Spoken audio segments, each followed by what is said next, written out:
apa sih sebenarnya yang dimaksud dengan promosi kesehatan itu, gitu ya. Nah, pertama kita bisa ambil definisinya dari dokumen internasional dulu, yaitu Ottawa Charter tahun 86. Jadi kalau kita lihat tahunnya, ini sebenarnya bukan hal yang baru, gitu ya. Sudah dicanangkan sejak hampir 40 tahun yang lalu, ya. Ottawa Charter ini adalah hasil dari konferensi WHO, ya. Berdasarkan Ottawa Charter, promosi kesehatan itu diartikan sebagai suatu proses yang mengupayakan individu dan masyarakat untuk meningkatkan kemampuan mereka mengendalikan faktor determinan kesehatan sehingga dapat meningkatkan kesehatannya. Ya. Jadi menurut Ottawa Charter, promosi kesehatan itu adalah upaya untuk membuat individu dan juga masyarakat. Jadi kita tidak hanya berfokus pada personal, tetapi juga manusia sebagai suatu kelompok untuk bisa membuat mereka mengendalikan kesehatannya sendiri. Ya.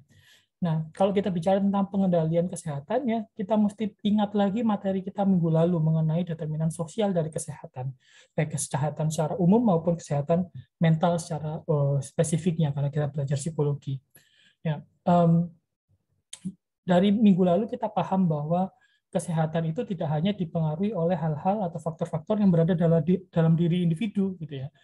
Tapi sebagian besar itu justru berada dalam lingkungan sosialnya, gitu ya, baik yang sifatnya mikro yang sangat dekat yang sehari-hari ditemui, gitu ya, maupun faktor-faktor sosial yang sifatnya lebih makro, gitu ya, yang cakupannya lebih luas yang mungkin efeknya tidak terlalu disadari. Nah, promosi kesehatan ini tujuannya adalah untuk membuat individu lebih mampu untuk mengendalikan faktor-faktor determinan tersebut, gitu ya.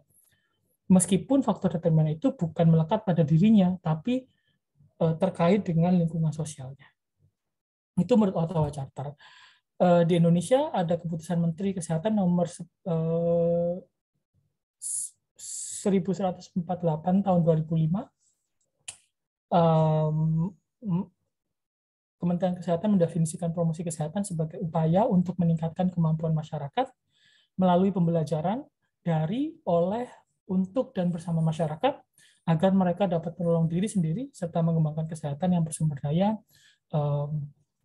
masyarakat sesuai sosial budaya setempat dan didukung kebijakan publik yang berwawasan kesehatan. Jadi sebenarnya dari dua definisi ini hampir sama sih ya definisi yang diberikan oleh Kementerian Kesehatan, tetapi definisinya lebih lengkap, gitu ya. Dan salah satu unsur yang elemen yang vokal, gitu ya, dalam definisi ini adalah terkait dengan pembelajaran dari, oleh, untuk, dan bersama masyarakat. Artinya adalah menurut perspektif kita, upaya promosi kesehatan itu bukan sesuatu yang bisa kita lakukan sendirian, tetapi tentu saja itu kita harus berkolaborasi dengan masyarakat itu sendiri, gitu ya. Misalnya kita sebagai orang yang belajar ilmu kesehatan, ya, tidak bisa mencoba untuk meningkatkan kemampuan masyarakat dengan sendirinya, gitu. Kita harus menggait juga, ya, elemen-elemen masyarakat tersebut, gitu ya, untuk bisa melakukan promosi kesehatan.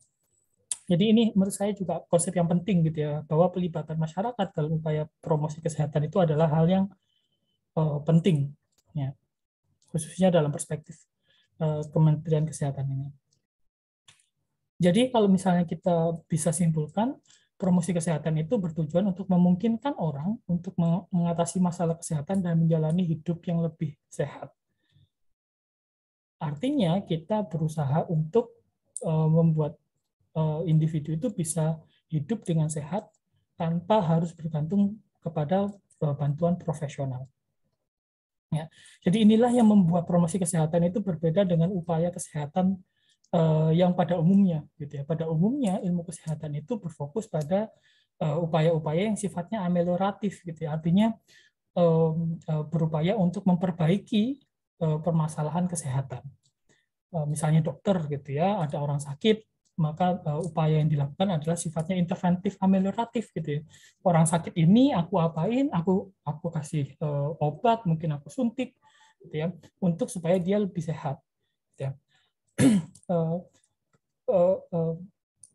hasil apakah individu ini sehat atau tidak itu ditentukan oleh si tenaga kesehatannya, bukan ditentukan oleh si individu itu sendiri. Ya, itu adalah upaya yang lazim dipahami mengenai ilmu kesehatan gitu ya. Dan ini memang sampai beberapa dekade sebelum beberapa dekade belakangan ini menjadi fokus dari ilmu kesehatan gitu ya, untuk menyembuhkan suatu gangguan kesehatan. Tetapi dengan promosi kesehatan ini kita berpikir sebaliknya gitu ya. Kita menempatkan keputusan apakah individu itu sehat atau tidak, masyarakat itu sehat atau tidak, pada diri masyarakat itu sendiri gitu ya.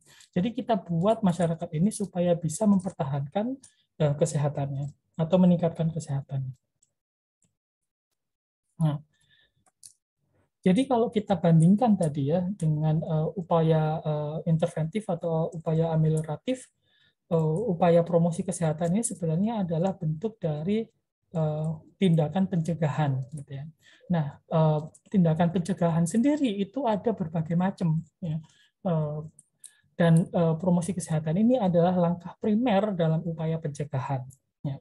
Apa maksudnya upaya primer? Ya, karena promosi kesehatan itu adalah upaya pencegahan yang paling pertama dilakukan.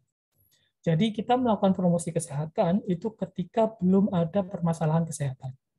Jadi sebelum ada permasalahannya kita sudah berpikir jauh ke depan gitu ya, untuk memperbaiki status kesehatannya supaya orang bisa, gampangannya supaya orang tidak terkena permasalahan kesehatan tersebut gitu misalnya. Itu adalah promosi kesehatan. Nah, di atas itu ada specific protection.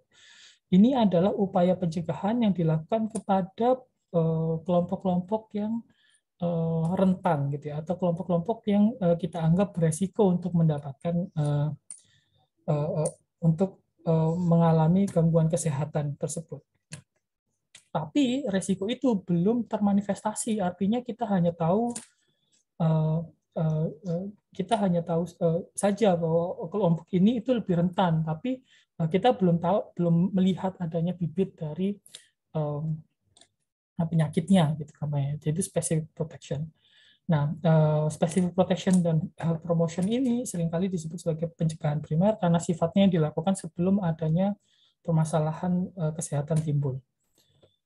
Nah, di atas itu ya ketika kita sudah tahu bahwa ada gejala-gejala atau tanda-tanda suatu gangguan kesehatan, maka upaya pencegahan yang bisa kita lakukan selanjutnya adalah EDPT atau Early Diagnosis and Prompt Treatment.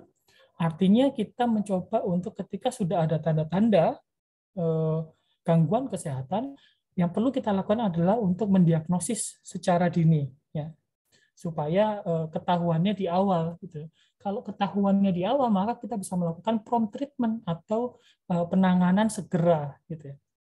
Nah, harapannya adalah karena kita sudah tahu gangguan kesehatannya di awal dan kita bisa melakukan penanganan dengan segera, maka bibit-bibit gangguan kesehatan ini tidak berkembang menjadi gangguan kesehatan yang penuh atau full blown gitu ya. Nah, sehingga EDPT pun ya meskipun bentuknya adalah diagnosis dan penanganan, tapi sifatnya tetap pencegahan atau preventif gitu ya. Itu EDPT di level ketiga. Kemudian lebih spesifik lagi adalah disability limitation. Disability limitation ini terjadi ketika individu itu sudah mengalami gangguan kesehatan. Ya. Tetapi kemudian pencegahan yang dilakukan berkaitan dengan usaha untuk mencegah perluasan disabilitas. Ya, misalnya kita sudah tahu individu itu terkena kanker misalnya ya, sudah jelas terdiagnosis kanker dengan stadium yang cukup serius gitu ya. Maka dilakukan pencegahan kemudian untuk melimitasi dampak dari kanker tersebut, ya, supaya tidak menghasilkan gangguan kesehatan yang lebih jauh. Gitu. Jadi kasarannya adalah untuk mencegah suatu gangguan kesehatan menjadi lebih parah. Itu adalah disability limitation. Nah, kedua level ini, disability limitation dan EDPT ini seringkali disebut sebagai pencegahan sekunder. Artinya, ini adalah upaya-upaya pencegahan yang dilakukan ketika risiko dan tanda-tanda awal suatu gangguan, tanda-tanda dan gejala-gejala gangguan kesehatan itu sudah diketahui, gitu ya. Jadi kita sudah tahu ada penyakit yang sudah timbul atau setidaknya gejala-gejala awalnya sudah timbul, maka pencegahan kita lakukan untuk tujuannya adalah untuk mencegah berkembangnya keparahan suatu gangguan kesehatan tersebut. Nah, kemudian ketika seseorang sudah terjangkit suatu gangguan kesehatan, apakah kita bisa melakukan pencegahan lebih lanjut, gitu ya?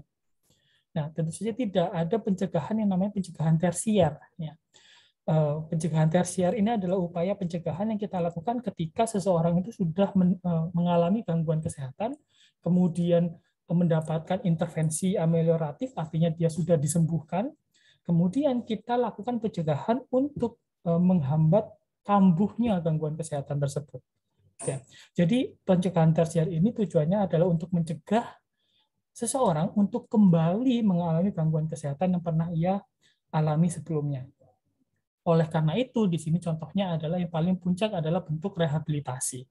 Ya, rehabilitasi itu adalah upaya-upaya yang kita lakukan untuk membuat seseorang itu bisa hidup dalam tanda kutip normal kembali seperti sebelum dia mengalami suatu gangguan. Meskipun bisa jadi untuk beberapa kondisi mungkin tidak bisa pulih secara 100% ya, tetapi kita usahakan untuk bisa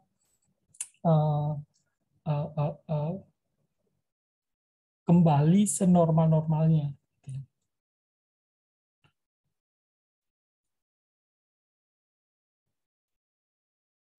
Nah, bukan hanya bentuk promosi, bentuk pencegahan saja yang ada tingkat-tingkatannya, gitu ya. Kalau kita bicara spesifik terkait dengan promosi kesehatan, sasarannya pun bisa kita bedakan berdasarkan tingkatannya. Ada sasaran primer, sekunder, dan juga sasaran tersier dalam promosi kesehatan.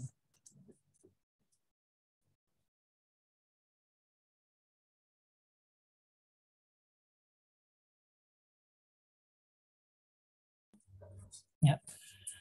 Sasaran primer ini adalah yang paling gampang untuk dipikirkan, gitu ya. Jadi seringkali ketika kita bicara tentang promosi kesehatan atau upaya kesehatan apapun, yang dipikirkan itu adalah sasaran primer ini. Arti sasaran primer itu adalah sasaran utama, ya, dari upaya promosi kesehatan yang sesungguhnya. Artinya ini adalah orang-orang atau pihak-pihak yang memang akan mengalami gangguan tersebut atau setidaknya berkaitan erat dengan penderita gangguan kesehatan tersebut. Jadi sasaran primer itu mencakup pasien, ya, individu yang sehat, dan juga keluarga mereka, gitu ya, sebagai komponen dari masyarakat.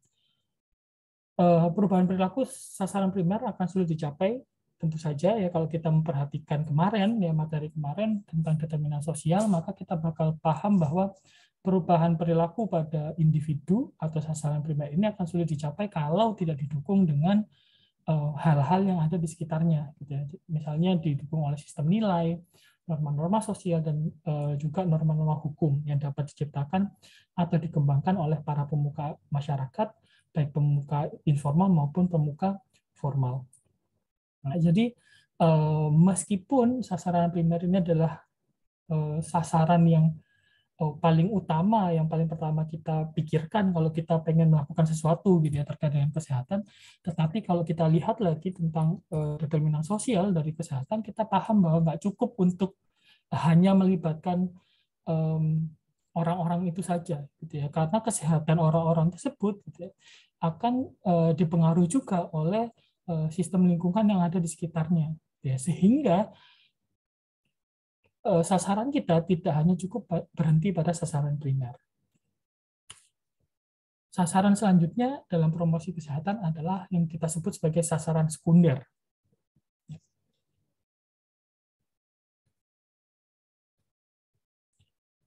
Sasaran sekunder ini artinya adalah mencakup para pemuka masyarakat, ya, baik yang formal, artinya yang tidak secara ada landasan hukumnya, gitu ya.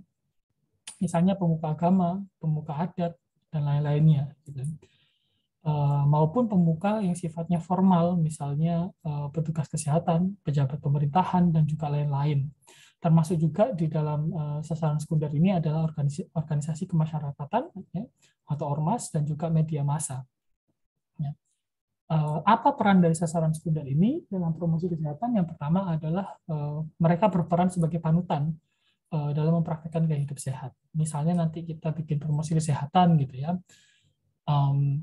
Gampangannya adalah kita pengen, contohnya kita pengen orang ketika pandemi kemarin um,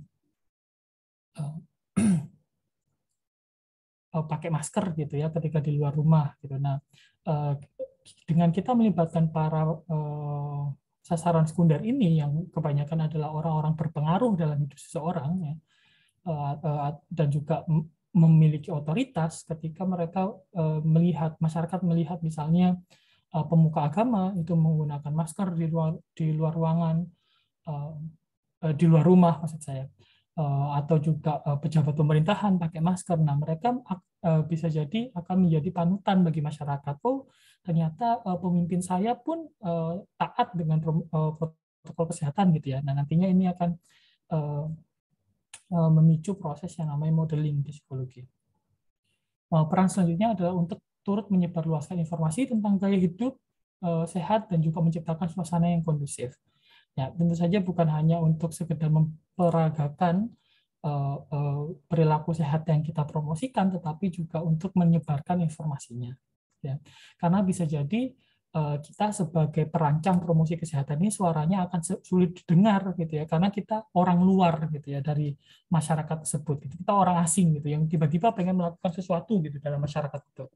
Nah, akan lebih baik lagi kalau misalnya informasi yang kita berikan itu juga disampaikan oleh orang-orang yang familiar atau memang berpengaruh dalam masyarakat tersebut. Gitu ya.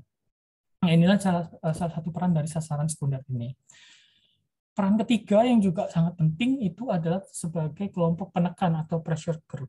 Artinya apa? Nah, ini berhubungan dengan tipe sasaran promosi kesehatan yang selanjutnya, yaitu sasaran tersier. Nah, kalau misalnya kita sudah melibatkan sasaran sekunder, ya mereka sudah mau ikut terlibat dalam promosi kesehatan, sudah mau mempraktekkan gaya hidup sehat, sudah mau menyebarluaskan informasi tentang gaya hidup sehat, maka mereka ini, perilaku mereka, itu bisa menyebabkan tekanan untuk adanya perubahan yang sifatnya lebih sistemik dan ya lebih sistemik lah ya. Dan akhirnya nanti menggerakkan sasaran ketiga. Sasaran ketiga itu adalah, atau sasaran tersier itu adalah para pembuat kebijakan publik yang berupa peraturan perundang-undangan di bidang kesehatan dan bidang-bidang lainnya yang terkait dengan kesehatan, ya, serta mereka yang dapat memfasilitasi atau menyediakan sumber daya.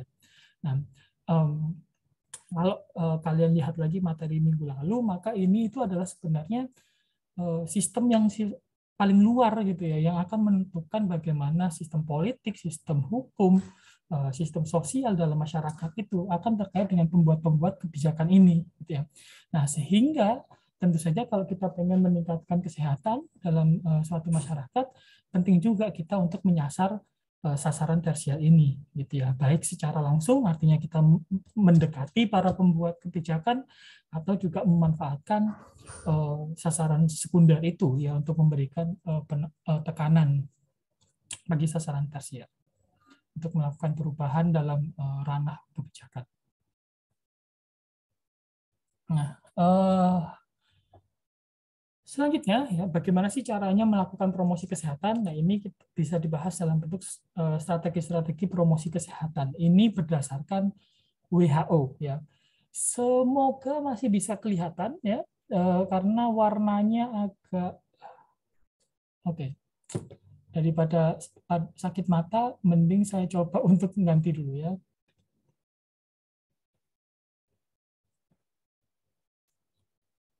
Oke.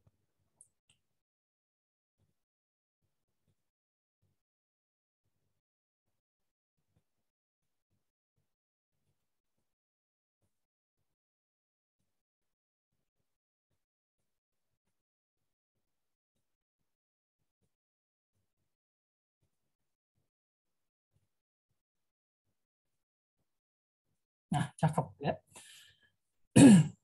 Jadi agak kelihatan ya. Oke, jadi ini adalah beberapa strategi yang bisa kita lakukan untuk melakukan promosi kesehatan. Jadi kalau kita pengen melakukan promosi kesehatan, ada 3 jalan ini yang bisa kita lakukan. Nah, ini menurut WHO ya. Yang pertama adalah jalan advokasi, ya, to advocate. Advokasi ini artinya adalah upaya strategis dan terencana untuk mendapatkan komitmen dan dukungan dari pihak terkait. Misalnya,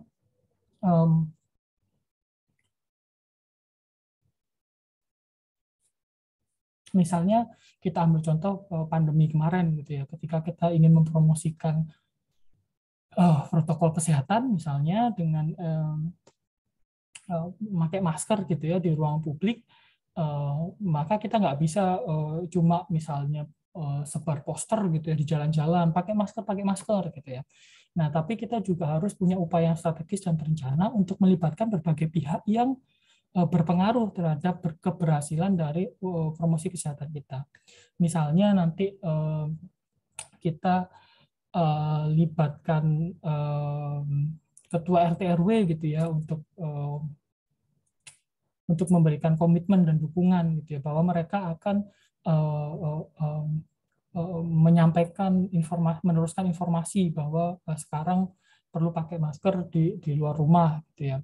Atau juga mungkin nanti kita perlu untuk mendapatkan komitmen dan dukungan dari pihak-pihak yang mungkin nggak berhubungan sama kesehatan, misalnya dinas ketenagakerjaan gitu ya. Kita libatkan untuk menekan misalnya perusahaan-perusahaan, pabrik-pabrik gitu ya, daerah industri untuk mewajibkan para pekerjanya memakai masker ya ketika bekerja misalnya itu. Jadi lagi-lagi karena kesehatan itu dipengaruhi oleh banyak unsur ya, dan seringkali unsur-unsur ini itu tidak saling punya pandangannya sama terkait dengan permasalahan kesehatan. Sehingga advokasi ini berperan untuk mendapatkan komitmen dan dukungan elemen-elemen yang sepertinya terpisah-pisah ini gitu ya, untuk memfokuskan diri ke satu permasalahan yang sama. Itu advokasi. Kemudian jalan yang kedua,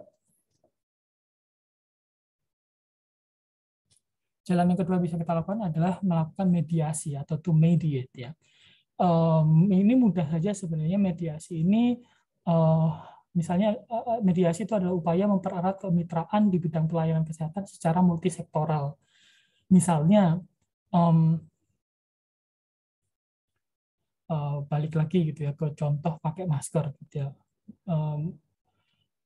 Kita suruh masyarakat untuk pakai masker gitu ya.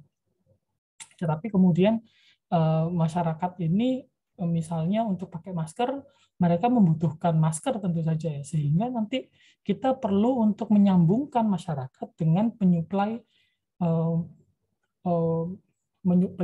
masker untuk kebutuhan mereka gitu ya. Sehingga nanti kita perlu misalnya perlu untuk memediasi agar misalnya toko kelontong atau minimarket yang di sekitar suatu masyarakat itu untuk wajib menyediakan masker. Kemudian kita hubungkan juga ya minimarket dan toko kelontong itu ke produsen masker misalnya. Jadi kita hubungkan ya supaya mereka saling terkait dan juga memunculkan suatu kemitraan. Gitu ya. Jadi kalau advokasi tadi terkait dengan komitmen dan dukungannya, kalau mediasi ini sifatnya lebih tangible gitu ya, terkait dengan sumber daya biasanya. Kemudian yang ketiga, ini yang mungkin sifatnya paling mikro, yaitu adalah strategi memampukan atau enabling ya, atau to enable. Ini adalah upaya untuk memastikan bahwa masyarakat itu mempunyai kendali terhadap determinan kesehatannya. Nah, teori-teori determinan perilaku sehat yang selama ini kita pelajari ya di mata kuliah ini sebenarnya banyak bicara tentang strategi enabling ini. Misalnya kalau kita pengen orang berhenti merokok gitu ya, apa yang mesti kita lakukan terhadap orang itu gitu ya, berdasarkan teori Halok, maka kita harus bikin orang itu punya lokus kendali yang lebih internal misalnya. Itu kita sebenarnya bicara pada strategi enabling gitu, yang paling personal, yang paling mikro.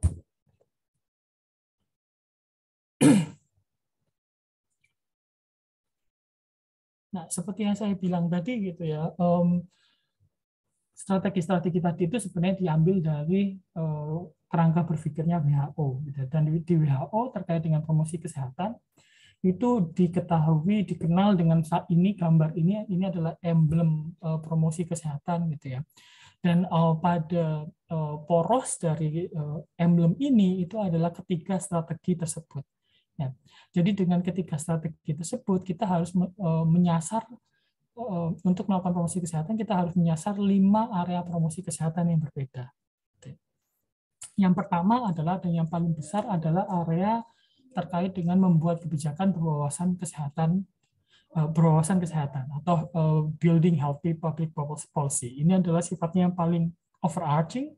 Jadi ini yang paling melingkupi area-area promosi kesehatan yang lainnya gitu ya. Jadi bisa jadi kalau kita berhasil untuk membangun kebijakan publik yang berwawasan kesehatan ini, selanjutnya area-area yang lainnya itu akan lebih mudah untuk dilakukan. Nah, tentu saja karena area promosi kesehatan pembangunan yang ini itu berfokus pada pembangunan kebijakan, maka yang dilibatkan pada area promosi ini tentu saja ada sasaran-sasaran tersier dalam promosi kesehatan. Ya. Jadi ini tuh adalah area promosi yang paling melingkupi segala area promosi kesehatan yang lainnya.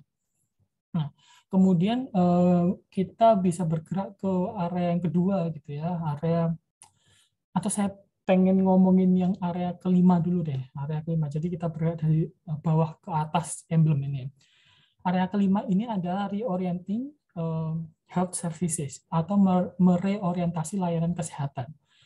Ini juga penting dan sangat erat kaitannya dengan kebijakan publik. Yang dimaksud dengan reorientasi layanan kesehatan ini adalah kita membuat layanan-layanan kesehatan itu mulai memikirkan upaya-upaya yang sifatnya promotif atau preventif, pencegahan gitu ya.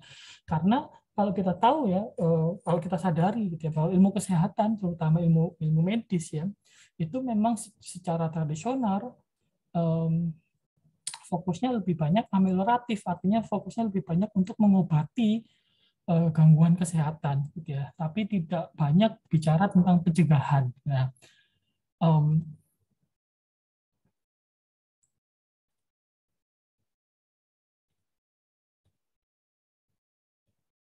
oleh karena itu menjadi penting ya untuk mengorientasi. Jadi kita bikin layanan kesehatan itu nggak cuma berpikir tentang pengobatan gitu ya, tetapi harus juga mulai berpikir tentang promosi kesehatan. Oleh karena itu sekarang di beberapa rumah sakit besar di Indonesia gitu ya, juga ada bagian khusus yang bicara atau berfokus pada upaya-upaya promotif gitu ya, upaya-upaya peningkatan kesehatan masyarakat. Jadi hanya pendekatannya pakai pendekatan yang kalian pelajari di fakultas kalian, yaitu kesehatan masyarakat. Ya. Itu yang kelima, yang juga sifatnya terkait dengan kebijakan juga, gitu. Tapi kebijakannya di mikro terkait dengan kebijakan layanan kesehatan. Nah, selanjutnya ya kita bisa bicara tentang yang area promosi kedua, yaitu menciptakan lingkungan yang mendukung atau creating supportive environment. Ya. Ini terkait dengan lingkungan-lingkungan di mana individu itu tinggal, gitu ya. Misalnya akses terhadap terkait dengan akses kesehatan, kemudian akses pendidikan, gitu ya, akses terhadap pekerjaan dan segala macam yang kita pelajari di minggu kemarin ya terkait dengan faktor sosial, faktor determinan sosial dari kesehatan itu menjadi area promosi yang kedua ini, gitu ya, creating supportive environment. Idenya adalah kalau kita bikin lingkungan itu lebih ramah kesehatan ya, maka individu di dalamnya yang tinggal di situ juga akan lebih mungkin untuk bisa mengendalikan kesehatannya karena lingkungannya sudah kondusif untuk menyokong hidup yang sehat. Jadi tinggal terserah orangnya nih, tapi secara default mereka akan lebih mudah untuk sehat. Nah, itu creating supportive environment, sifatnya bisa lingkungan yang sifatnya fisik maupun lingkungan yang sifatnya sosial. Nah, fisik itu berarti terkait dengan fasilitas gitu ya. Sementara kalau yang sosial itu terkait dengan infrastruktur. Kemudian yang lebih mikro lagi itu adalah yang saya mau ngomongin dulu yang keempat ini ya. Area keempat ini adalah mengembangkan keterampilan individu. Ini sifatnya paling mikro. Ya, jadi hal-hal yang banyak kita bicarakan di sebelum UTS itu sebenarnya ngomongin tentang pengembangan keterampilan individu ini. Kalau misalnya kalau kita pakai HBM misalnya ya, gimana caranya kita bisa mempromosikan kesehatan, kita bangun keterampilan seseorang itu untuk bergaya hidup sehat, misalnya dengan meningkatkan perceived severity-nya, misalnya meningkatkan perceived susceptibility-nya. Nah, yang kita bicarakan sebelum UTS itu sebenarnya fokusnya pada developing individual skills ini atau personal skills ini. Nah, kalau misalnya kita sudah bisa menyasar dan membentuk personal skills ini, maka itu juga akan mempengaruhi area yang terakhir ini ya, yang keluar ini, yang sambungan dari area ketiga ini, yaitu area keempat ini ya, yaitu adalah menguatkan gerakan masyarakat atau strengthening community actions. Tentu kalau misalnya kita sudah membangun keterampilan di tiap-tiap individunya, maka masyarakat ya yang menaungi individu tersebut juga akan punya kemampuan yang lebih dalam mengendalikan kesehatannya. Jadi kedua area ini sifatnya hampir sama sebenarnya, lebih mikro. Kita langsung menyasar sasaran primernya. Yang pembedaannya adalah yang satu, yang area 4 ini lebih fokus pada individu per individu. Sementara kalau yang nomor 3, kita fokusnya adalah pada komunitas, pada masyarakat. Jadi fokusnya pada kelompok. Nah, jadi ini adalah emblem promosi kesehatan ya, yang disampaikan oleh WHO.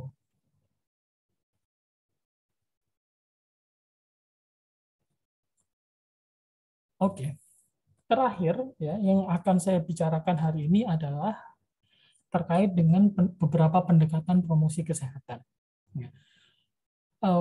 Jadi bagaimana kita merancang promosi kesehatan itu akan bergantung dengan pendekatan apa yang kita gunakan.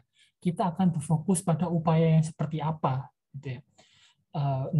Menurut Euless dan Sibnet tahun 2003 ada setidaknya 5 pendekatan yang berbeda dalam melakukan promosi kesehatan.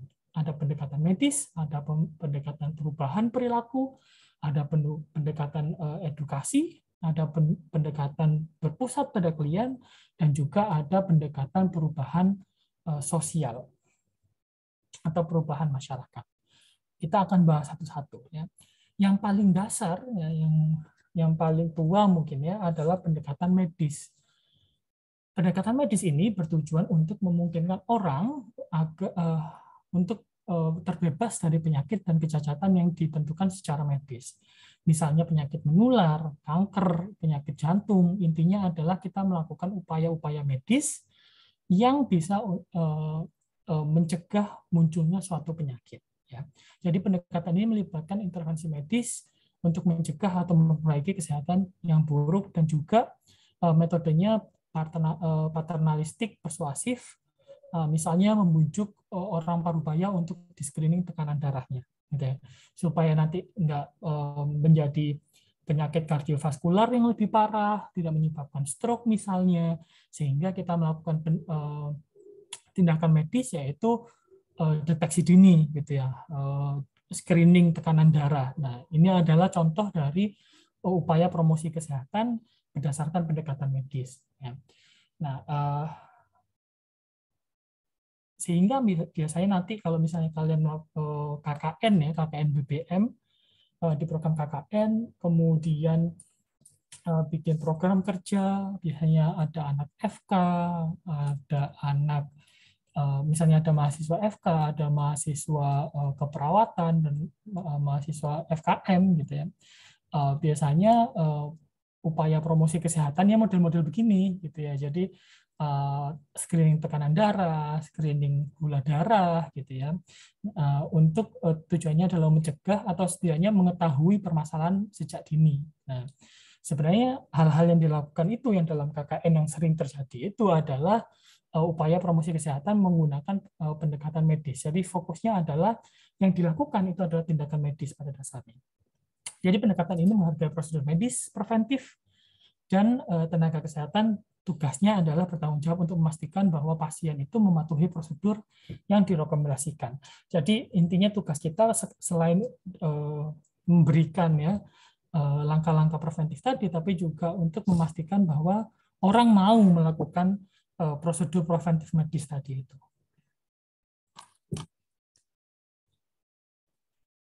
Kemudian yang lebih fresh adalah pendekatan perubahan perilaku, dan ini lebih banyak dikaji oleh psikologi.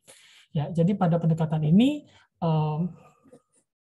promosi kesehatan itu menargetkan perubahan sikap dan perilaku untuk mengadopsi gaya hidup yang lebih sehat. Contohnya berhenti merokok, merawat gigi, makan makanan yang benar dan sebagainya, gitu ya. Nah, lagi-lagi pendekatan ini adalah sebenarnya yang kita gunakan di mata kuliah ini, gitu ya. Teori-teori yang kita pelajari sebelum UTS itu adalah sebenarnya tools atau alat untuk yang bisa digunakan untuk melakukan pendekatan perubahan perilaku ini, gitu ya. Dalam pendekatan ini, gaya hidup sehat adalah yang utama. Jadi kita anggap bahwa gangguan kesehatan itu bisa dicegah dengan adanya gaya hidup yang sehat. Sehingga tujuan kita dalam pendekatan ini adalah untuk membuat orang mau untuk mengadopsi gaya hidup yang lebih sehat. Sehingga tenaga kesehatan itu tugasnya adalah untuk mendorong sebanyak mungkin orang mengadopsi gaya hidup sehat yang mereka anjurkan. Contohnya ya, kalian mungkin sudah kenal selama pandemi ini sering sekali disebut-sebut tentang Satgas COVID-19 di Indonesia ya.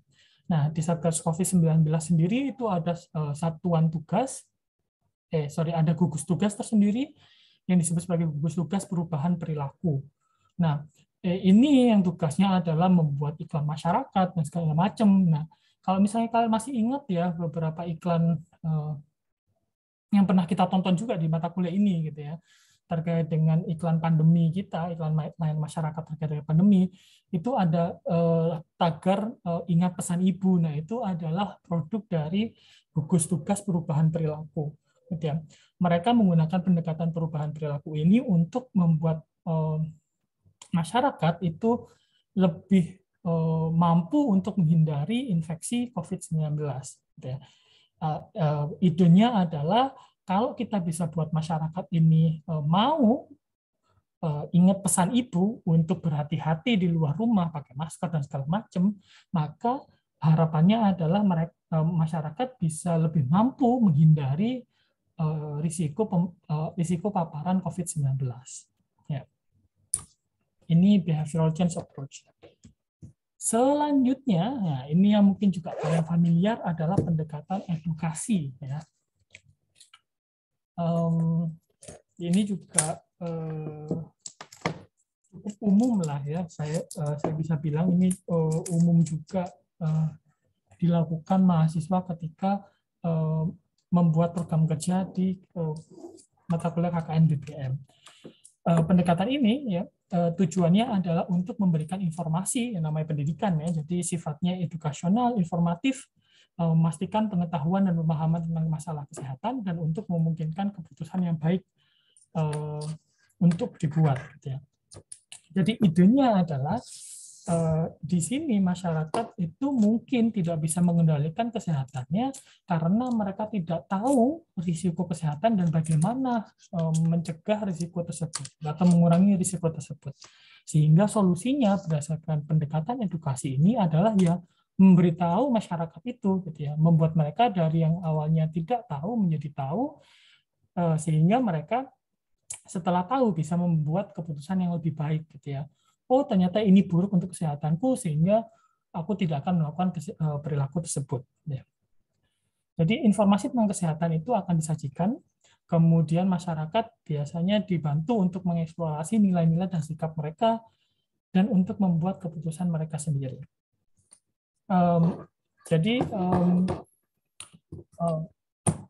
misalnya sering ya bentuk dari pendekatan edukasional ini biasanya adalah dalam bentuk sosialisasi gitu ya. Nah, di sosialisasi itu seringkali enggak cuma dikasih informasi nih, misalnya ini masalah kesehatannya, ini penyebabnya, ini dampaknya gitu ya. Enggak cuma itu saja, tetapi di pendekatan edukasional ini juga perlu atau baiknya itu juga melibatkan eksplorasi nilai. Kira-kira di masyarakat itu kenapa sih orang tidak mau melakukan perilaku sehat ini? Kenapa sih masyarakat itu masih mau melakukan perilaku ini? Gitu. Jadi diminta untuk mengeksplorasi nilai dan sikap mereka yang terkait dengan permasalahan kesehatan tersebut. Gitu. Sehingga kalau sudah tahu nih apa penghambatnya, apa tantangannya, kita nanti bisa membantu untuk membuat keputusan yang lebih baik. Dan mereka sendiri yang bikin itu. Jadi kita hanya membantu saja. Jadi pendekatan pendidikan ini mendorong tenaga kesehatan untuk mengangkat masalah kesehatan sebagai isu penting ketika berdiskusi dan memberikan materi diskusi. Jadi kita fokusnya adalah membuat masyarakat itu punya perspektif yang sama dengan kita para tenaga kesehatan gitu ya. Karena misalnya ya kita menganggap bahwa berhenti merokok itu penting, tetapi masyarakat bisa jadi tidak paham gitu ya apa pentingnya berhenti merokok. Nah, sehingga pendekatan edukasional ini mendorong kita untuk menyamakan persepsi supaya sama-sama paham gitu ya. Masalahnya diangkat supaya semuanya paham bahwa ini adalah hal yang penting, hal yang harus misalnya dikurangi gitu ya terkait dengan merokok. Yang selanjutnya adalah pendekatan yang berpusat pada klien. Ya, mungkin ini yang cukup baru bagi kalian, tetapi ini tidak terlalu asing bagi kami yang belajar di psikologi. Jadi berbeda dengan pendekatan-pendekatan yang sebelumnya, ya, yang itu lebih banyak bermula dari tenaga kesehatan, ya. Jadi segala inisiatifnya itu dikembangkan oleh tenaga kesehatan atau promotor kesehatannya yang berusaha melakukan promosi kesehatan. Di pendekatan ini pusatnya adalah pada kliennya. Jadi tenaga kesehatan itu bekerja dengan klien untuk membantu mereka mengidentifikasi apa yang ingin mereka ketahui dan mengambil tindakan dan membuat keputusan dan pilihan mereka sesuai dengan minat dan nilai mereka sendiri. Jadi apa permasalahannya, gitu ya, apa faktor-faktornya, kemudian tindakan apa yang perlu diambil itu adalah inisiatif atau harus diambil dari perspektif si klien itu sendiri, gitu ya. Jadi kita tugasnya seperti hanya mengarahkan saja, tetapi tidak menyetir gitu ya kasarannya. Jadi di sini di pendekatan ini klien dihargai setara, ini prinsipnya gitu ya. Meskipun mereka concern atau khawatirnya dengan masalah yang mungkin menurut kita itu sepele, tapi kita harus tetap menghargai ya concern klien tersebut gitu ya. Kita harus membantu mereka memahami gitu ya apakah kekhawatiran mereka itu signifikan atau relevansinya besar atau tidak sih terhadap status kesehatan mereka gitu. Tapi intinya kita harus menghargai klien dengan setara. Gitu. Kemudian klien juga memiliki pengetahuan, keterampilan, dan kemampuan untuk berkontribusi dan mereka memiliki hak mutlak untuk mengendalikan nasib kesehatan mereka sendiri. Intinya adalah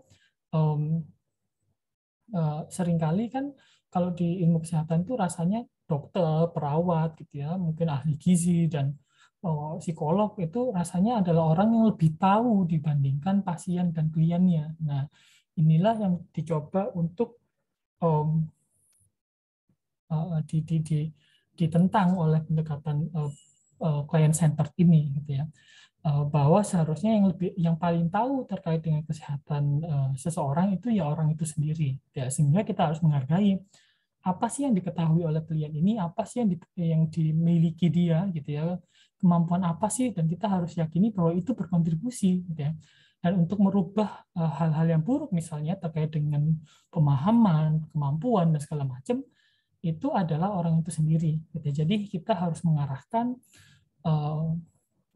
individu tersebut untuk mencapai tujuan kesehatan yang mau gitu ya. Jadi lagi-lagi tugas kita adalah untuk mengarahkan saja.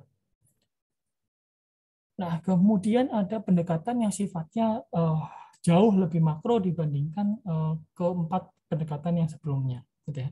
Yakni adalah pendekatan perubahan sosial atau perubahan masyarakat. Dalam perubahan pendekatan ini memodifikasi lingkungan fisik dan sosial agar lebih kondusif untuk kesehatan yang baik. Gitu ya. Jadi dibandingkan yang lainnya, ya, pendekatan lain yang itu fokusnya pada orang-orang yang berisiko mengalami gangguan kesehatan, kalau di sini kita fokus pada lingkungan sosialnya dan lingkungan fisiknya, di mana orang itu tinggal. Itu yang kita intervensi, itu yang kita jadikan sasaran promosi kesehatan. Jadi secara unik, secara khas, pendekatan ini lebih berfokus pada sasaran sekunder dalam promosi kesehatan. Nah, pendekatan ini menghargai hak demokratis untuk mengubah masyarakat dan akan berkomitmen untuk menempatkan kesehatan dalam agenda politik di semua tingkatan. Jadi kita berfokusnya adalah untuk mengubah masyarakat secara keseluruhan melalui upaya-upaya yang sifatnya sosial makro, gitu ya. Kebijakan publik, gitu ya. Kemudian membangun iklim hidup sehat, misalnya dengan melibatkan sasaran sekunder, gitu ya, orang-orang yang berpengaruh dalam suatu masyarakat. Gitu. Sehingga nantinya kita berharap bahwa akan ada demokratisasi di dalamnya, gitu ya. Kalau misalnya lingkungan sosialnya dan lingkungan fisiknya kita ubah, gitu ya, maka nanti dengan sendirinya masyarakat itu akan mengatur dirinya agar individu-individu di dalamnya ini juga akan mengikuti norma sosialnya, gitu.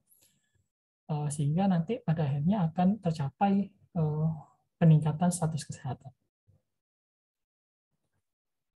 Ini sedikit contoh ya terkait kegiatan promosi kesehatan mental yang bisa dilakukan di berbagai latar atau di berbagai setting atau berbagai tempat, gitu ya. Misalnya kalau di latar pendidikan, kita bisa melakukan promosi kesehatan terkait dengan peningkatan literasi kesehatan mental berbasis kurikulum. Jadi ini pendekatannya lebih pendekatan edukasi dan diintegrasikan ke dalam kurikulum. Ada juga program anti perundungan. Nah, ini biasanya menggunakan pendekatan perubahan perilaku, juga bisa menggunakan pendekatan edukasi.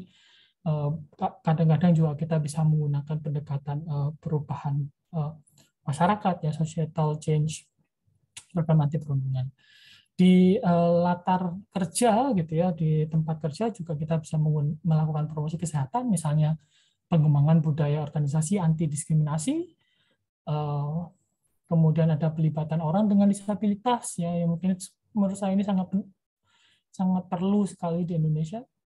Kemudian mungkin sekarang dengan semakin maraknya terkait pembahasan terkait dengan kekerasan seksual, maka bisa juga kita melakukan promosi kesehatan terkait dengan pengembangan budaya organisasi anti kekerasan seksual. Ya. Karena mengingat banyak kekerasan seksual yang juga terjadi pada setting kerja. Di komunitas kita juga bisa melakukan promosi pola hidup bersih dan sehat, ya. Ini biasanya menggunakan model pendekatan edukasi, ada juga yang menggunakan model perubahan perilaku. Ini adalah program kerja yang sering sekali dibuat mahasiswa yang KKN BBM, biasanya mengajarkan pola hidup bersih dan sehat, PHBS. Ada juga yang menarik adalah misalnya promosi kesehatan dalam bentuk penerapan seni mural sebagai media ekspresi emosi secara positif. Biasanya dibikin lomba, gitu ya, lomba mural dan segala macam. Itu sebenarnya bisa jadi promosi kesehatan, gitu. Misalnya lomba mural topiknya adalah jauhi narkoba misalnya. Nah, itu kan sebagai bentuk promosi kesehatan yang mungkin enggak ini ya, enggak kelihatan kayak kita menggurui banget, gitu. Tetapi pesannya bisa sampai, malah bisa jadi nilai-nilai anti narkoba itu diinternalisasi oleh para pesertanya, gitu ya, karena mereka harus memikirkan apa ya kira-kira yang bisa membuat orang anti narkoba dan segala macam, gitu ya, dan bisa jadi contoh bagi yang lain-lainnya juga, gitu. Nah, ini adalah ide yang menarik, gitu ya. Oke, ya, ya. 1 jam, nggak sampai 1 jam lah saya menjelaskannya. Jadi saya menepati janji saya supaya materi kita hari ini nggak terlalu panjang. Ini adalah beberapa bacaan yang bisa kalian baca terkait dengan promosi kesehatan. Seperti yang saya bilang ya, ketika kita bicara tentang promosi kesehatan, acuan kita biasanya adalah WHO gitu ya. Karena ini dipakai secara internasional. Oke. Apakah ada pertanyaan terkait dengan materi kita hari ini? Saya ada mohon izin nanya sih Pak, boleh nggak? Boleh. Orang saya tanya kan barusan ada tanya atau enggak. Monggo, monggo. Ya, ini untuk promosi kesehatan kan Pak. Ini sebenarnya Mhm. saya baru tahu atau gimana ya, soalnya kok sasarannya ternyata ada ke pembuat kebijakan publik, ini masuk pembuat peraturan kesehatan gitu ya Pak, juga termasuk. Betul.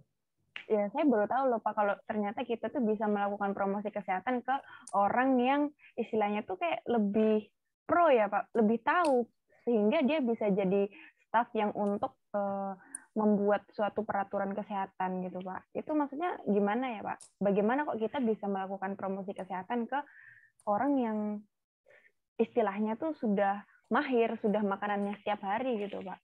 Apa pengaruhnya gitu Pak, kalau kita melakukan ke mereka? Oke. Sudah itu?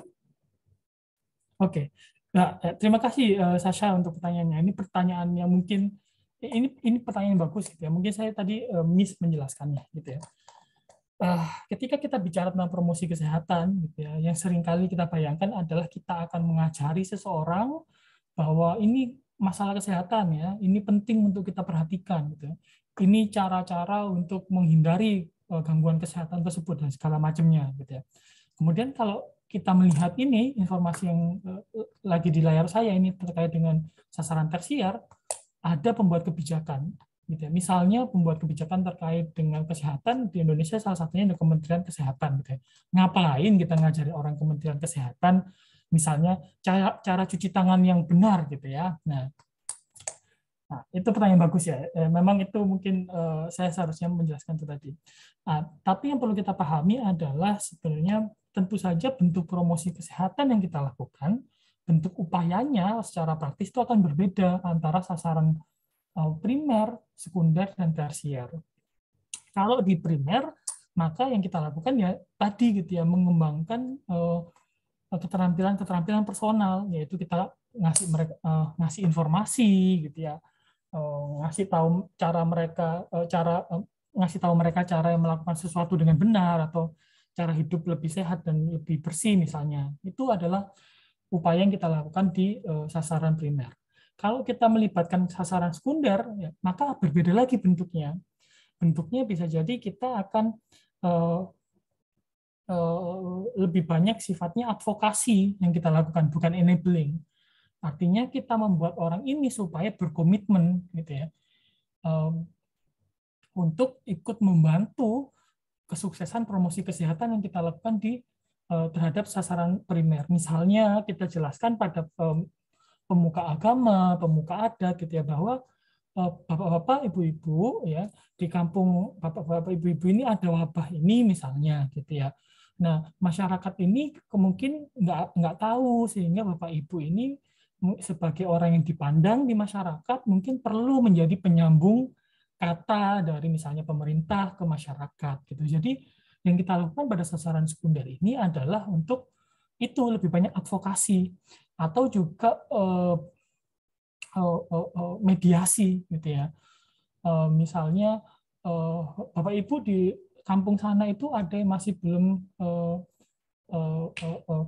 dapat air bersih gitu ya. Nanti bisa disalurkan dari sini ke sana gitu. Jadi kita menyambungkan dua elemen yang berbeda. Itu juga bisa terkait dengan sasaran sekunder. Nah, kalau di sasaran tersier tentu saja nanti bentuknya sangat beda sekali gitu ya. Karena kita bicara tentang para pembuat kebijakan. Kita nggak akan mengajari Bapak Menteri Kesehatan untuk cuci tangan dengan benar gitu ya. Tapi yang kita lakukan adalah lebih banyak juga terkait dengan advokasi dan mediasi. Jadi yang kita lakukan misalnya kita bantu para pembuat kebijakan ini paham tentang permasalahan kesehatannya, gitu ya. Artinya bukan berarti kita mengajari mereka apa itu masalah ini dan bla bla bla, gitu ya. Tapi kita bantu mereka untuk paham, oke, ada permasalahan ini, masyarakat ini kondisinya seperti ini, ada hambatan seperti ini agar ada beberapa hal yang menghambat masyarakat untuk bisa hidup lebih sehat, gitu ya. Nah, hambatan ini ada beberapa hambatannya itu bisa dihilangkan kalau misalnya ada kebijakan yang mengatur, gitu. Jadi kita semacam kita buat pembuat kebijakan ini paham bahwa masalah kesehatan yang ada di masyarakat itu juga ada porsi mereka, gitu. Ada tempat mereka untuk berkontribusi di sana, bahwa kebijakan yang mereka ambil itu juga bisa mempengaruhi status kesehatan masyarakat, gitu. Jadi semacam menyamakan persepsi lah ya, dan membantu pembuat kebijakan ini akhirnya sadar gitu, oh ada masalah ini, oh hambatannya ini, gitu ya. Kira-kira langkah strategisnya apa ya? Apa yang diperlukan supaya misalnya program Posyandu itu sukses, kira-kira apa ya gitu. Misalnya program Posyandu, misalnya ya, UNER mau bikin Surabaya 10.000 Posyandu gitu ya, misalnya gitu ya. Nah, tapi kemudian siapa yang mau apa ya, ngopeni 10.000 Posyandu ini? Orang-orangnya siapa? Nah, mungkin nanti harus disokong dengan kebijakan bahwa nanti ada kebijakan merekrut kader misalnya gitu ya, kemudian merekrut apa misalnya koas, mahasiswa koas ditempatkan di posyandu dan segala macam gitu. Jadi itu ya, jadi bentuk promosi kesehatan pada sasaran tersier itu tentu saja terkait dengan membantu para pembuat kebijakan ini untuk bisa memahami masalah kesehatannya dan membantu mereka membuat kebijakan yang sifatnya strategis dan mendukung keberhasilan promosi kesehatan yang kita lakukan pada sasaran tersier, primer maupun sekunder. Sampai sini bisa dipahami? Berarti istilah kita kayak butuh minta bantuan dari pemegang kuasa, sehingga kayak kalau misalnya kita dapat perhatian dari tersier secara nggak langsung, sekunder sama primer tuh kena gitu ya Pak. Betul, betul. Nah, oleh karena itu ya, kalau kita lihat gambar ini ya, kebijakan publik itu yang garis merah ini loh, melingkupi ini. Kalau kita udah bisa membangun area ini, yang merah ini, maka yang di dalamnya, ya ini sebenarnya yang di dalamnya ini terkait sekunder dan primer, itu akan lebih mudah berhasil. Gitu. Jadi tepat sekali kesimpulan yang kamu bikin, Sasha. Ada pertanyaan lain? Izin bertanya, Pak. Yes, silakan. Maaf off cam soalnya lagi hujan, Pak. Saya ingin bertanya tadi kan sasaran primer itu kan ada salah satunya keluarga sebagai sasaran primer dan sasaran yang paling dekat dengan kita. Nah, bagaimana ada satu permasalahan di masyarakat bahwa kita itu sebagai kayak orang yang lebih muda itu seperti diremehkan, atau maksudnya pendapat kita itu tidak terlalu dianggap penting. Nah, bagaimana cara kita untuk melakukan promosi kesehatan kepada mereka, misal mereka punya kemungkinan untuk terjangkit kayak punya permasalahan kesehatan atau kemungkinan untuk punya penyakit gitu, bagaimana cara kita melakukan edukasi dan cara pendekatan yang baik bahwa yang kita sampaikan itu penting untuk mereka. Ya. Terima kasih Priska pertanyaan. Itu ya pertanyaan cukup ya udah, atau saya potong barusan? Sudah cukup. Terima kasih. Ya, oke. Ya, terima kasih untuk pertanyaan ini. Nah, pertanyaannya berat nih ya. Ini $1 million question nih. Jadi pertanyaan yang jawabannya itu mahal pasti. Ya, betul sekali memang Priska ya. Ini memang suatu isu ya, bahwa keluarga itu bisa di sasaran promosi kesehatan yang penting juga gitu ya. Tetapi tentu saja kalau posisinya misalnya anak gitu ya, untuk apalagi anak yang masih belum dewasa, kemudian diminta untuk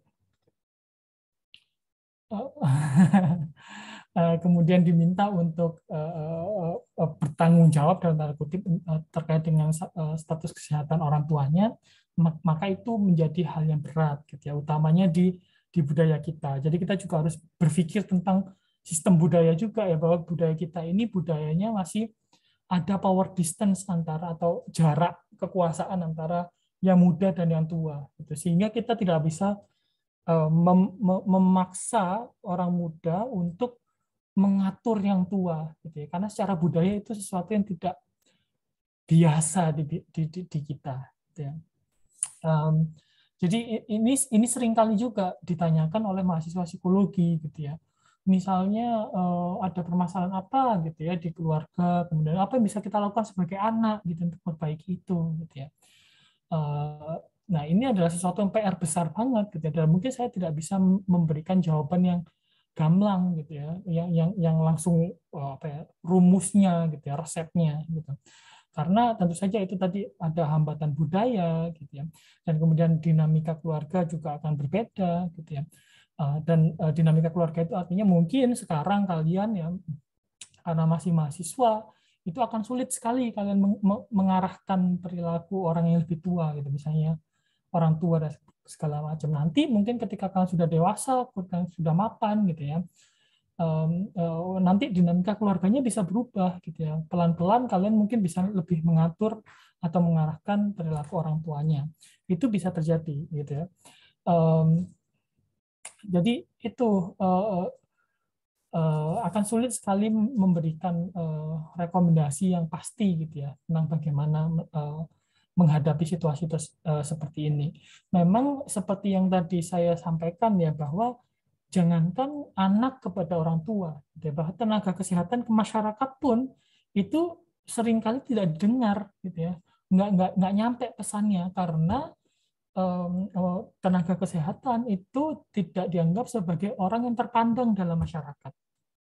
Oleh karena itu, ya itulah pentingnya sasaran sekunder. Kita harus nyari kira-kira orang ini siapa sih yang didengar, gitu ya.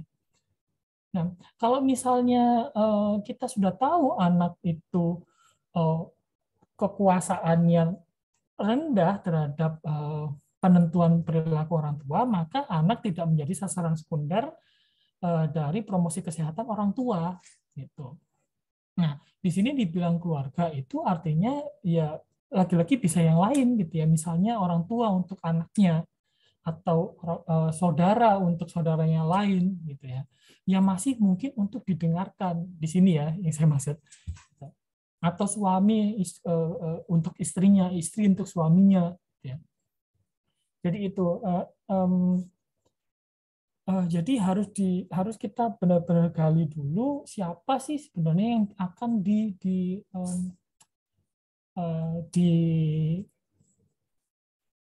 didengar oleh masyarakat gitu ya. Misalnya gampangnya kalau masalah vaksin aja kemarin gitu ya. Kenapa Raffi Ahmad jadi orang yang pertama kali divaksin gitu ya? Padahal mungkin Raffi Ahmad nggak ada pengaruhnya ke kesehatan orang Indonesia gitu ya. Tetapi dia misalnya diminta karena dia orang yang cukup berpengaruh di sosial masyarakat. Kalau dia ngomong, dia akan punya dampak yang besar pada masyarakat luas gitu ya. Jadi kita mesti cari nih siapa sih yang didengar oleh masyarakat atau individu tersebut, termasuk dalam keluarga. Gitu. Nah, tetapi simpelnya adalah kalau jawaban apa ya? Jawaban yang bisa saya kasih ke kondisi misalnya kita sebagai anak ke orang tua, kemudian kita tahu bahwa ada beberapa perilaku orang tua yang kurang sehat misalnya, dan menurut kita perlu diubah, ya yang bisa kita lakukan adalah dengan budaya kita ya, tentu saja tidak dengan mengkonfrontasi, karena kalau dikonfrontasi kalian pasti akan jadi maling kundang langsung ya. Gitu.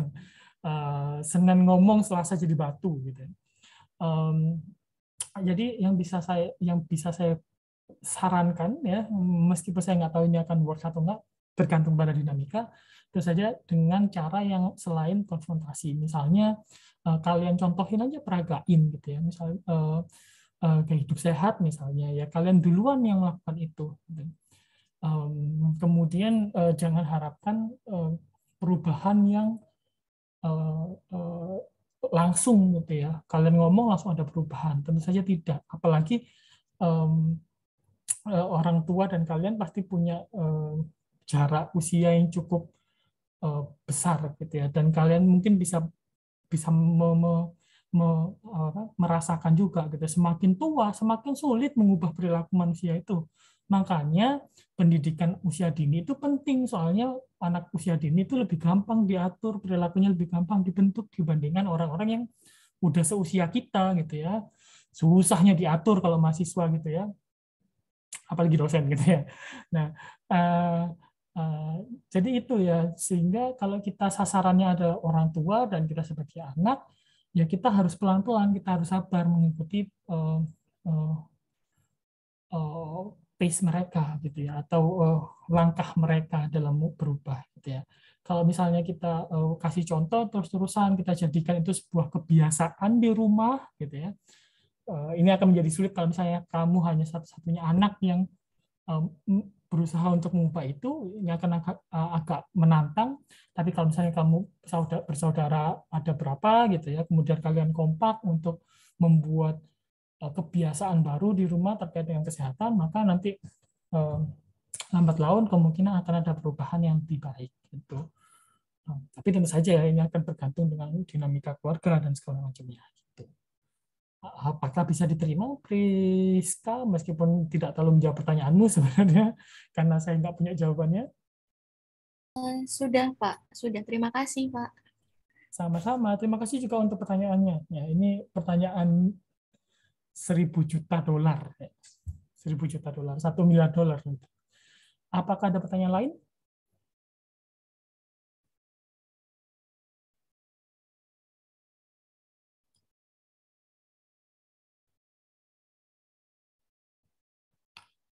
Oke, kalau tidak ada pertanyaan lain, mungkin saya akhiri kuliah kita hari ini di sini ya. Mungkin saya akan stay di Zoom ini setidaknya untuk 3 menit ke depan. Kalau misalnya ada pertanyaan lanjutan yang mungkin kalian masih malu-malu untuk tanya, saya akan jawab setelah saya tutup. Yang lainnya boleh meninggalkan Zoom. Saya akhiri. Semoga pertemuan kita hari ini sebelum itu, apakah sudah ada kesepakatan untuk kuliah penggantinya? Vote-nya apakah sudah ada hasilnya? Sebelumnya mohon maaf Pak, untuk Yes. jadwalnya ini keduanya kebetulan bertabrakan dengan jadwal kuliah kami Pak, karena kebanyakan kuliah kami itu di jam pagi-pagi antara jam 7 sampai 12 begitu Pak. Oke, kalau gitu nanti saya sampaikan ke Budian ya. Nanti mungkin besok pagi Diana minta tolong untuk hubungi Budian juga untuk mengatur jadwalnya ya. Saya akan bilang ke Budian kalau jadwalnya tidak ada yang cocok gitu, karena kalian banyakkan kuliah pagi. Itu ya. Baik Pak. Oke, sip. Ya, berarti ini benar terakhir. Akan saya tutup sekarang ya. Oke, terima kasih semuanya untuk kehadirannya. Terima kasih untuk pertanyaannya. Terima kasih sudah menyimak diskusinya juga. Semoga pertemuan hari ini bermanfaat. Saya akhiri. Assalamualaikum warahmatullahi wabarakatuh. Selamat malam, selamat beristirahat semuanya. Waalaikumsalam warahmatullahi wabarakatuh. Terima kasih banyak Pak. Sama. Kalau ada pertanyaan ya 3 menit, saya akan menunggu pertanyaan. Kalau nggak ada, ya saya akan keluar juga.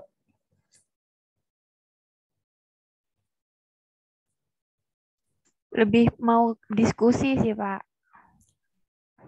Boleh. Diskusi untuk ini, promosi kesehatannya kan nanti juga kami implementasikan kan, Pak? Yes. Oleh karena itu, jangan buat hidup kalian terlalu sulit ya. Nah, itu kalau misalnya melalui media sosial aja kayak nggak perlu datang langsung ke orang-orang untuk, kan soalnya susah juga Pak perizinannya untuk RW ke RT gitu. Yes. Sepakat. Untuk Ya, kalian bisa coba mungkin bisa tanya-tanya kakak tingkat juga ya, mereka dulu bikinnya model seperti apa. Tahun lalu itu bagus-bagus kok, meskipun hanya lewat sosial media, tapi kreatif-kreatif. Mungkin kalian bisa benchmark ke kakak tingkat, gitu ya, meskipun nggak harus mencontoh 100%, tentu saja itu akan jadi plagiasi. Tapi intinya media sosial itu juga tempat yang bisa kalian pakai ya. Iya Pak. Saya kepikirannya kayak talk show gitu sama orang-orang gitu. Kayak orang-orang yang sudah berpendidikan dan mengerti tentang kesehatan, mungkin kita bisa minta bantuan beliau, atau mungkin kita cuma bikin feeds dan interaktif kepada sasaran-sasaran kita gitu. Iya, boleh. Kalian mahasiswa boleh. Yang penting nanti adalah bahwa kalian paham apa yang mesti kalian lakukan, tujuannya apa, kemudian landasan teoritis dari apa yang kalian lakukan. Itu yang penting. Gitu ya. Karena jangan sampai kita bikin ini, bikin itu, tapi nggak ada tujuannya, cuma biar kelihatan kompleks, kelihatan ada kegiatan gitu ya. Tapi ternyata tujuannya nggak ada landasan teorisnya, kenapa harus ngomongin itu, kenapa harus dalam bentuk itu, gitu ya. Itu sih yang penting. Itu. Dan jangan lupa sebenarnya kalian sendiri itu kan bisa dianggap sebagai orang yang terpelajar ya, sebagai mahasiswa ini. Gitu. Jadi kalian itu juga karena orang gizi yang sudah, atau orang kesehatan yang juga sudah belajar tentang kesehatan, kalian juga bisa punya suara.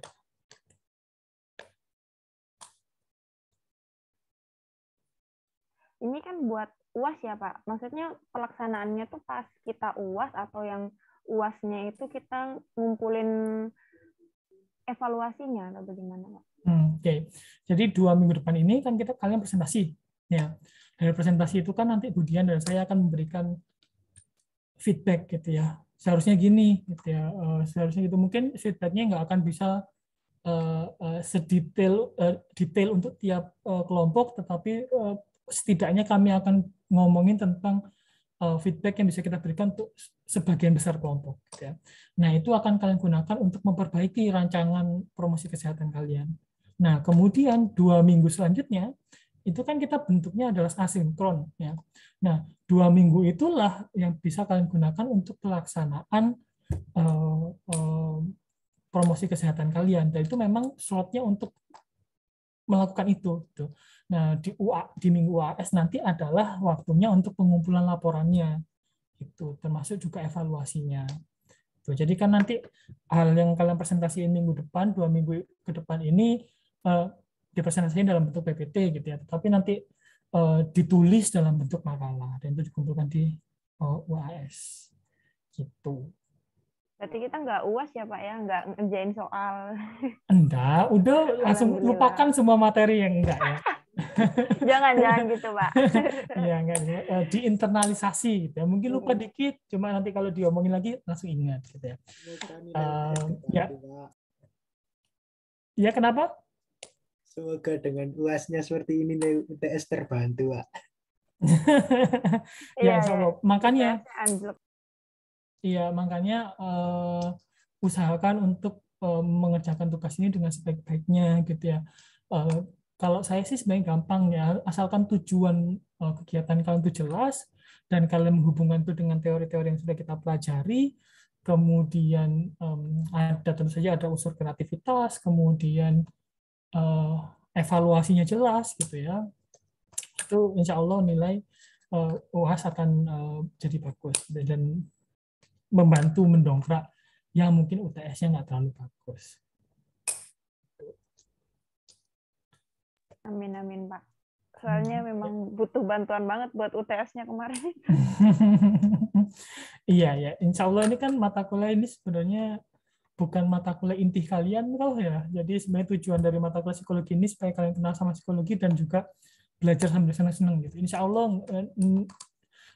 kalau kalian ngerjain semuanya gitu dan nggak ada yang misalnya satu kelompok ada satu yang nggak ngerjain gitu, insya Allah nilainya akan bagus-bagus kok. Pengalaman saya mengajar di mata kuliah ini di semester sebelumnya ya, asalkan berkontribusi sama kelompok, mengerjakan tugas, UTS hadir, ya, nilainya nggak akan terlalu jeblok.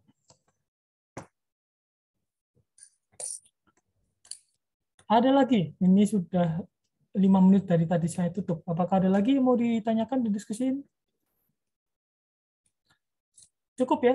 Oke, kalau gitu. Cukup, Pak. Berapa orang sih yang masih di sini? Stop. Oh, masih ada 20-an. Oke, kalau gitu terima kasih yang masih stay di sini menyimak diskusi terkait dengan tugas. Semoga jadi ada insight ya terkait dengan tugasnya mesti ngapain sih, apa yang diharapkan dari tugas ini, diharapkan dari kalian gitu ya, supaya nilainya jadi bagus. Kita ketemu lagi, saya akan ketemu kalian lagi di 2 minggu dari sekarang gitu ya. Oke, selamat malam semua, selamat beristirahat. Assalamualaikum warahmatullahi wabarakatuh. Waalaikumsalam. Waalaikumsalam. Makasih, Pak. Terima Terima kasih banyak, Pak. Sama-sama, saya Liv ya. Iya, Pak.